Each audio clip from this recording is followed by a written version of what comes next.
Well, this segment is really special. This is an opportunity for us to celebrate with individuals that are stepping forward in powerful ways. And I think it's important we come alongside each other and celebrate and cheer each other on and look for how they are stepping forward more and how we can come alongside them and support them in that journey. Does that sound good? So this is our dun-dun-dun, drum roll. All right, there we go. 2019 Spring Forward Success Panel, yay! And I'd love for us to take a moment to welcome Dr. Nancy Tarr Hart to the center of the stage. Woo! Thank you. You're welcome. Thank you. So I'm Dr. Nancy Tarr Hart. Please warmly welcome Bonadeo to the center of the stage. Woo! Thank you. All right, this is a good warm up here on this magic carpet ride. Have you seen this carpet moving off the stage? I'm like, woo, where am I going? Okay, so I did meet Rebecca at a women's conference, but the backstory to that she doesn't know is my executive producer at Voice America, Robert Cialini, he said, you need to know Rebecca. And I'm like, okay, great. So I'm taking my notes and putting it on my list. I need to know Rebecca. And so then all of a sudden I was talking with some girlfriends in this just at a conference, and all of a sudden somebody says, you need to know Rebecca. And I'm like, ooh, I got to remember to write that down. So I go home and add Rebecca's name to the list, only to find out Rebecca's name is still on the list and I haven't followed up with her. So I thought, okay, I'm ready to hit the road to this women's conference, and I'll call Rebecca when I get back. And then there she is at the women's conference, and I got the beautiful opportunity to meet her.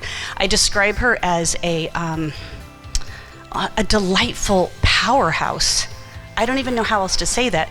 And this will make more sense to you after you hear my presentation this afternoon, because I admire her true feminism and her ability to manage so many things and to still see that drive and to still see the beauty in what she does.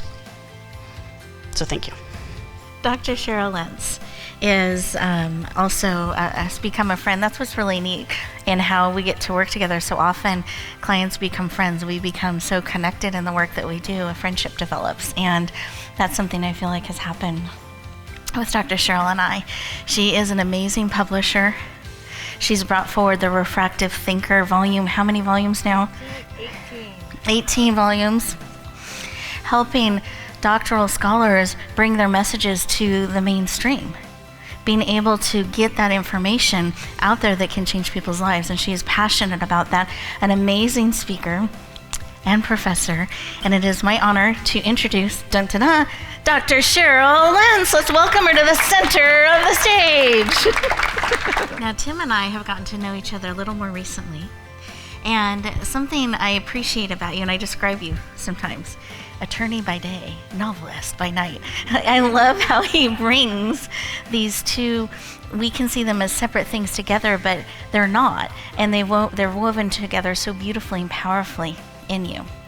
And your passion for helping to empower women through the novels that you're creating. He's creating a whole new genre to empower women in really powerful ways. And I think that's incredible. I celebrate that. And let's welcome the amazing Tim Sansone to the center of the stage. Woo!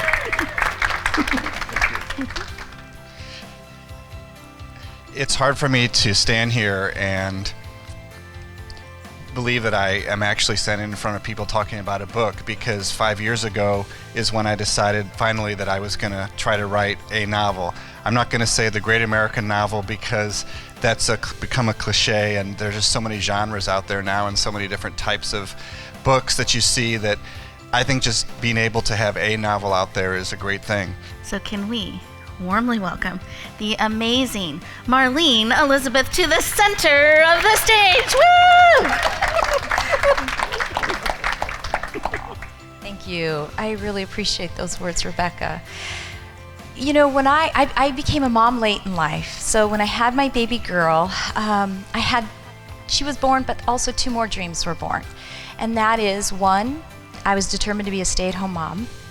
And two, I was determined to raise a money-smart daughter, because I didn't want her to go through the challenges I had faced in my relationship to money.